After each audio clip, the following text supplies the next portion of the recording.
తెలంగాణలో రైతు రాజ్యంపై సీఎం రేవంత్ రెడ్డి సవాల్ను స్వీకరిస్తున్నట్లు బీఆర్ఎస్ వర్కింగ్ ప్రెసిడెంట్ కేటీఆర్ తెలిపారు. ఎక్కడైనా ఎప్పుడైనా చర్చకు రెడీ అని ఆయన అన్నారు. 72 గంటల సమయం రేవంత్కి ఇస్తున్నామన్నారు. ప్లేస్ ఎక్కడ అనేది రేవంత్ రెడ్డి చెప్పాలని ప్రతి సవాల్ విసిరారు.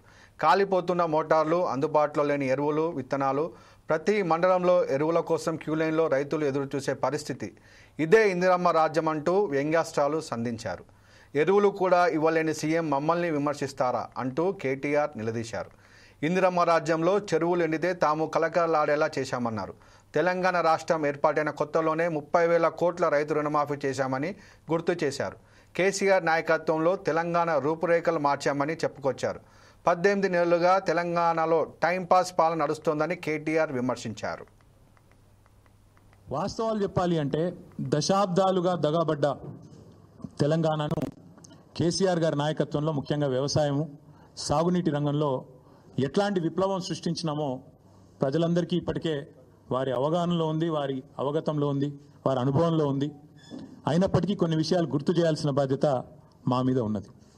ఆనాడు సమైక్య రాష్ట్రంలో తెలంగాణను నీళ్ళు ఇవ్వక ఎండబెట్టినారు కాబట్టే, కరెంట్ ఇవ్వక కాల్చక తిన్నారు కాబట్టే తెలంగాణ ఉద్యమం పుట్టింది. నీళ్లు, నిధులు, నియామకాలు అనే ఒక నినాదంతో ఆనాడు మేము ఉద్యమాన్ని నడిపాం. ఈరోజు ముఖ్యమంత్రి గారు కూడా అదే నినాదంతో పనిచేస్తున్నారు. నీళ్ళేమో ఆంధ్రాకు పంచుతున్నారు, ఆంధ్రాకు పంపుతున్నారు, బనకచెర్ల పేరిట, ఇంకో పేరిట. నిధులేమో ఢిల్లీకి పంపుతున్నారు. ఇక నియామకాలు మీకు తెలుసు, ఆయన అనుయాయులకు, ఆయన తొత్తులకు కొంతమందికి నియామకాలు మాత్రం ఇచ్చుకొని బ్రహ్మాండంగా వాళ్ళతో తెల్లారలేస్తే మమ్మల్ని తిట్టించే కార్యక్రమం మాత్రం చేస్తూ ఉన్నాడు.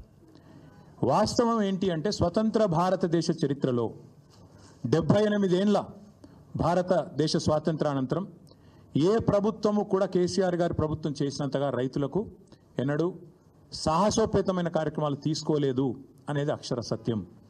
తెలంగాణ నేల మీద రైతు రాజ్యం తెచ్చిందే కేసీఆర్ గారు. భారతదేశంలోనే మొట్టమొదటిసారిగా అన్ని రంగాలకు 24 గంటల ఉచిత విద్యుత్తు, 24 గంటల విద్యుత్తు, అందులో ఉచిత విద్యుత్తు రైతులకు ఇచ్చిన మొట్టమొదటి రాష్ట్రం తెలంగాణ, మొట్టమొదటి ముఖ్యమంత్రి భారతదేశ స్వాతంత్రానంతరం కేసీఆర్ గారు మాత్రమే. ఇది నువ్వు అవునన్నా కాదన్నా, గింజుకున్నా గిలగిల కొట్టుకున్నా రేవంత్ రెడ్డి గారు, ఇది వాస్తవం నిలిచిపోతుంది. తెలంగాణ ముఖ్యమంత్రి పరువు పోతుంది. ఇప్పటికే మీరు ఎంత సిగ్గుమాలిన వ్యక్తో ఇప్పటికే అందరికి అర్థమైపోయింది. ఎవడన్నా అడుగుతాడండి ముఖ్యమంత్రి, దేవాదుల గోదావరి బేసిన్లు ఉన్నదా అని అడిగే పరిస్థితి ముఖ్యమంత్రిది. బేసిన్ తెలియదు, బెండకాయ తెలియదు. దాంతోపాటు ఇంకా దరిద్రం ఏంటంటే నల్లమల పులి అని చెప్పుకుంటాడు. నల్లమల తెలంగాణలోనే ఉంది కదా అని అడుగుతాడు మీటింగ్లో. అంటే ఇంత నికృష్టమైన వ్యక్తి కాబట్టే కొద్దిగా ప్రిపేర్ అయ్యేందుకు టైం వారికి 72 గంటల సమయం ఇస్తా ఉన్నాం. లేదు ముఖ్యమంత్రి గారు కనుక ముచ్చటపడి లేలే మా సొంత ఊరికే రండి కొండారెడ్డిపల్లి కంటే అక్కడికైనా వస్తాం, లేదు మా సొంత నియోజకవర్గం కొడంగల్లో పెడతా నేను అంటే నీ ఇష్టం అక్కడైనా పెట్టు, లేదు మా నాయకుడు కేసీఆర్ గారి సొంత ఊరు చింతమడకకు వస్తావా అక్కడ రెడీగా ఉంటాం, లేదు మా నాయకుడు కేసీఆర్ గారి నియోజకవర్గం గజ్వేలు అక్కడికి వస్తావా నీ ఇష్టం, ఊరు నీ ఇష్టం, ప్లేస్ నీ ఇష్టం, సమయం, డేటు అన్ని నీ ఇష్టం. నేను రెడీ. మా పార్టీ తరఫున నీ సవాల్ను స్వీకరిస్తూ ఉన్నాం.